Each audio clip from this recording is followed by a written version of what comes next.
Hi everyone, Assalamualaikum and good day. I'm sorry that I couldn't have Google Meet sessions with you. So to compromise that, I'm going to have these videos recorded. I'm going to upload it on my YouTube channel, and I'm going to also send it to your WhatsApp group. Okay, so I'm going to narrate some continuous writing answers for you. Okay, so for today, we are going to look at continuous writing narrative essay. Okay, so for narrative essay, it is a story. I believe that all of you are familiar with it already. Okay, so for narrative essay, we have 5 steps, right? We have to have the intro, the rising action, the climax, falling action, and then conclusion. Okay, so for today, I'm going to share the sample answer for previous year's SPM question, SPM 2017. Okay, the question is, write a story of a small town girl who worked hard to become a successful chef. Begin a story with, she has used the last of her savings to get to the cooking competition in the big city. And, okay, so for this story, okay, you know that you are going to start your story with the sentence given. Okay, so remember, the hints are all there, the details are all there. Okay, she, so the main character in your story is a girl. Okay, a small town girl who worked hard to become a successful chef. So this is a story about a chef. Okay, she has used the last of her savings to get to the cooking competition in the big city. And okay, all right, so let's look at the first paragraph. Okay, so the first paragraph here is the intro. Okay, she had used the last of her savings to get to the cooking competition in the big city, and she did not wish to disappoint Roland, not after getting this far. She would never forget Roland's sacrifices for her. He had done so much for her, and she wanted to repay his kindness as a symbol of gratitude. She was an orphan, living on the streets when Roland took her in. She was scraping by donations from kid strangers, and sometimes, when food was scarce, she would go dumpster diving, usually at dumping sites behind restaurants after closing time, because these establishments would throw away perfectly good food just because no one wanted to buy the food. That was where she met Roland, who was a manager at an outlet of a famous fast food chain.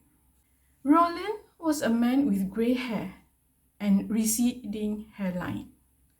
He looked at least 70, and he looked out of place in a place like that with bright lights and cheery signs and boisterous kids looking to order a fun meal. In fact, at that age, he should be watching television on a recliner at home, laughing at his grandchildren's antics. But Maya was not one to judge, being poor herself. Roland sympathized with her predicament and took her home to live with him. She was taken to a dilapidated house in a crime-infested part of town. Roland explained, apologetically, that he could not afford a better place to live. He lived alone as his wife and daughter had left him 10 years ago. Roland had a soft spot for Maya because he said Maya reminded him of his daughter, who was also 19. He often told her fairy tales and folklore.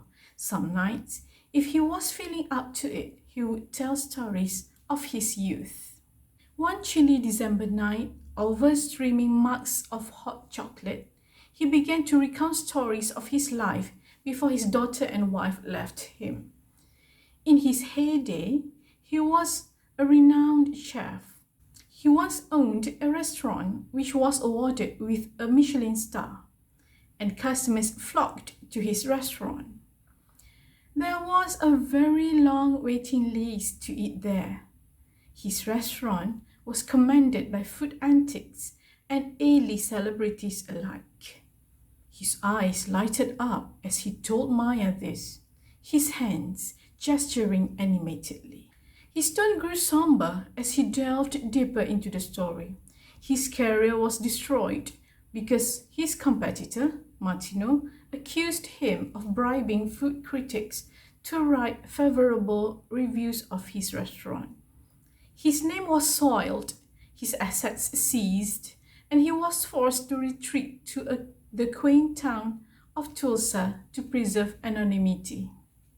Because of the scandal, his wife asked for divorce and remarried, taking their daughter with her. His wife cut off all ties with him, and to this day, he has no clue of where his daughter is. As he reminisced, he suddenly sat up. "Say, would you like me to teach you to cook my signature dishes?" Maya nodded eagerly. Over the next few months, Roland taught her how to cook an entire 4-course meal, from mouth-watering appetizers to desserts that melt in your mouth, such as creme brulee. He also taught her how to cook steamed lobster with a special sauce prepared with 15 ingredients, which had to be measured painstakingly down to the last drop. He spent his paycheck buying the ingredients for the dishes. "This dish used to be the crowd's favorite," he told Maya, with a faraway look in his eyes. Then he snapped back into reality. "Let's cook!" he cried enthusiastically. It was the same dish that Maya decided to cook at the cooking competition in New York. She waited anxiously for the results, tapping her foot restlessly. The winner was to be announced shortly, and the grand prize of a full scholarship to Le Cordon Bleu, a prestigious culinary academy, goes to Maya James, the host of the show said. The audience erupted in thunderous applause. "Would you like to say anything as the celebrity judge for today?" the host asked Chef Ramsay, who was an acclaimed chef. "Your dish was delicious, Maya.